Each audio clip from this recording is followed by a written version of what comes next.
LT grade शिक्षक भर्ती exam में आपके दो पार्ट आते हैं हर सब्जेक्ट में। पहला जीएस का होता है, दूसरा आपके सब्जेक्ट का होता है। तो यहां पर हम जो एलटी ग्रेड है उसमें जीएस का कॉमन पार्ट आता है जो सबके लिए कंपलसरी है, उसके सिलेबस की चर्चा कर रहे हैं, जिसमें हमने लगभग 9 विषय आपके आ रहे हैं। जो एलटी ग्रेड जीएस है उसमें 9 विषय आ रहे हैं। 9 में से कई विषयों की चर्चा हो चुकी है, क्योंकि वहां प्रॉब्लम क्या है, बंद सिलेबस है, उसने सिलेबस खोल के नहीं दिया है। जैसे भूगोल का सिलेबस, इतिहास का सिलेबस, पर्यावरण का सिलेबस या अर्थशास्त्र का सिलेबस। तो हमने क्या किया है कि जो एलटी ग्रेड के 10 साल के पेपर हैं और जो एलटी ग्रेड अन्य जो आयोग है पीसीएफ, तो उसमें जीआईसी प्रवक्ता के 10 साल के पेपर हैं, और एक तरीके से जो पूरा परीक्षा पैटर्न है उसके अकॉर्डिंग आपको जो सिलेबस है उसको खोल के दिया है। जो आपका एलटी ग्रेड का बंद सिलेबस है पर्यावरण का, उसको अपने खोल के दिया है। इससे आपको यह फायदा होगा कि ऐसा नहीं है कि पर्यावरण के नाम पे कुछ भी पढ़े जा रहे हैं, पता नहीं क्या क्या पढ़े जा रहे हैं। यहां निश्चित रूप से आपको हम टॉपिक बताएंगे कि आपको इतना पढ़ना है, यहां से पढ़ना है। तो एलटी ग्रेड जीएस पर्यावरण के हम टॉपिक देखेंगे, ठीक है। तो वहां पर उन्होंने केवल भूगोल के अंतर्गत पर्यावरण को ऐड करा है, जिसमें भूगोल में 8 क्वेश्चन आए भूगोल विषय से पूरे जीएस में, और जो पर्यावरण फिर 2 क्वेश्चन आए। तो अब बात यह आती है कि सर हम पर्यावरण कितना पढ़ें, कहां से पढ़ें, कैसे पढ़ें। तो उसको आज हम बताएंगे कि आपको क्या क्या पढ़ना है। पर्यावरण में महत्वपूर्ण रूप से 3 बड़े टॉपिक हैं। कितने बड़े टॉपिक हैं? 3 बड़े टॉपिक हैं। पहला क्या है? पर्यावरण। दूसरा क्या है? जो प्रदूषण संबंधित है। और तीसरा क्या है? आपका जैव मंडल या जैव, ठीक है। तो मोटे तौर पे तो ये 3 टॉपिक हैं, लेकिन वैसे देखा जाए तो 1 2 3 4 5 6 7 8 9 10 11 12 13 14 आपके कितने टॉपिक है? 14 टॉपिक है, ठीक है। तो और इसमें भी ये क्रम के अनुसार हैं कि सबसे ज्यादा क्वेश्चन यहां से आ रहे हैं, फिर यहां से आ रहे हैं, फिर यहां से आ रहे हैं, ठीक है। तो अब आपको क्या है, 10 साल के पेपरों में ये छांटना नहीं पड़ेगा कि क्या पढ़ें क्या ना पढ़ें। ये प्रॉब्लम आपकी हम सॉल्व कर दे रहे हैं। तो पहला टॉपिक आपको पढ़ना है पर्यावरण। पर्यावरण क्या है, किन शब्दों से मिलकर बना है, किन किन वैज्ञानिकों का इसमें योगदान रहा है, ठीक है। पर्यावरण शब्द की उत्पत्ति कैसे हुई है, तो इसमें आपको पर्यावरण के बारे में पढ़ना है। दूसरा टॉपिक है पारिस्थितिकी।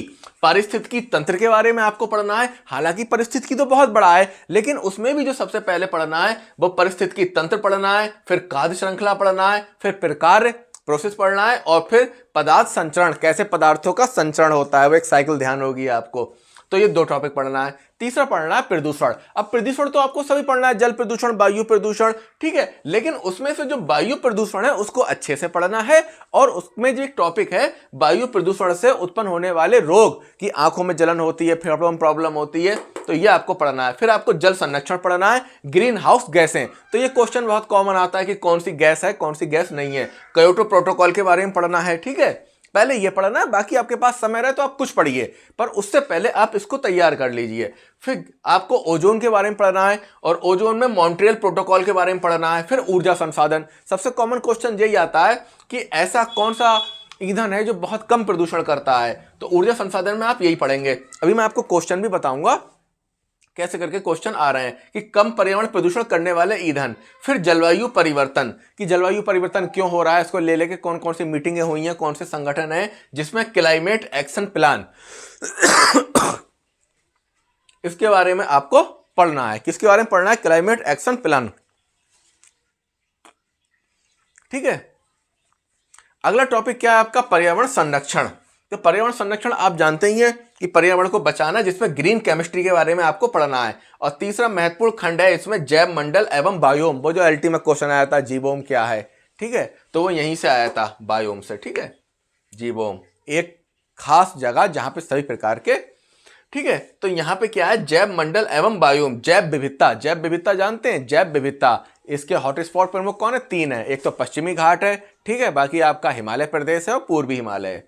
इसके बाद वन भी पढ़ना है, और सामाजिक वानिकी। अब वन को तैयार ऐसे करेंगे, पहले विश्व के वन देखेंगे, विश्व के फेफड़े कौन से हैं, ठीक है, अमेजन के जंगल। इसके बाद एशिया में प्रमुख वन, फिर भारत में वन, फिर उत्तर प्रदेश में, ऐसे करके आप आ जाएंगे। वन जीवों के बारे में पढ़ेंगे। और इसके बाद अभ्यारण्य एवं जैव मंडल रिजर्व, जिसमें टाइगर रिजर्व क्रमानुसार की ऐसे कौन से टाइगर रिजर्व हैं जो क्रम, जो सबसे पहले कौन सा बना, दूसरा कौन सा बना, तीसरा कौन सा बना। फिर दुधवा से क्वेश्चन आया था एलटी में।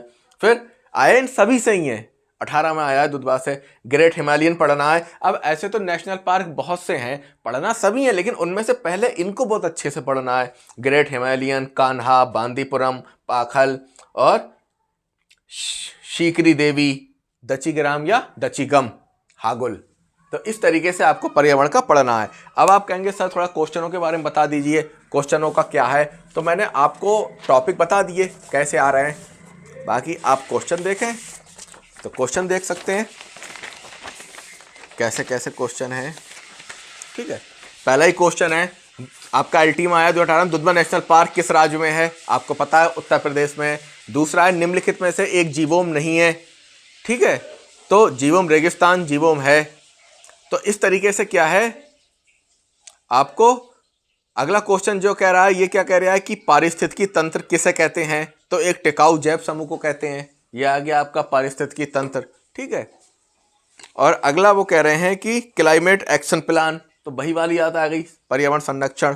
इसके बाद वो कह रहे हैं कि आपके टाइगर रिजर्व, वो भी क्रम से बताइए, क्रम कौन सा है। तो आपको मैंने टॉपिक बता दिए, आप तैयार करिए। बाकी ये काम जो है क्वेश्चनों को पढ़ के लगाना आपका काम है, मेरा काम नहीं है। आप क्वेश्चनों को पढ़ते जाइए और लगाते जाइए। कान्हा राष्ट्रीय पार्क कहाँ पर है? इस प्रकार से निम्नलिखित में से कौन सी गैस ग्रीन हाउस गैसों में सम्मिलित नहीं है? तो जो टेनियर है, तो उसके हिसाब से मैंने आपको टॉपिक बता दिए। आप इन टॉपिकों को अच्छे से तैयार करिएगा। ठीक है, और बाकी 10 ईयर लगाइएगा, जब एलटी ग्रेड के पूरे हो जाएं फिर जीआईसी के लगाइएगा और चीज़ों के लगाते रहिएगा। तो इस प्रकार से आपको ये टॉपिक आपने तैयार करना है। ठीक है, पर्यावरण है, पारिस्थितिकी तंत्र है, प्रदूषण, जल संरक्षण, ग्रीन हाउस, ओजोन और ऊर्जा संसाधन, जलवायु परिवर्तन, पर्यावरण संरक्षण, जैव मंडल, बायोम, जैव विविधता, वन, वन्यजीव, और ये आपके अभ्यारण्य क्या है? आपके अभ्यारण्य। और एक टॉपिक और ऐड कर लीजिए जो आता है काफ़ी। ठीक है, जैसे जैव विविधता दिवस कब मनाया जाता है, तो आ जाएंगे इसमें, आप कर लीजिए दिवस। ठीक है, दिवस, वो भी किसके? पर्यावरण के। ठीक है, पर्यावरण के। ऐसे ही दिवस जाएगा, जल दिवस कब मनाया जाता है। ठीक है, ओजोन दिवस कब मनाया जाता है। जब आप टॉपिकों को पढ़ेंगे तो भी इसमें ऐड हो जाएगा, लेकिन अलग से देखना चाहें तो अलग से भी देख सकते हैं।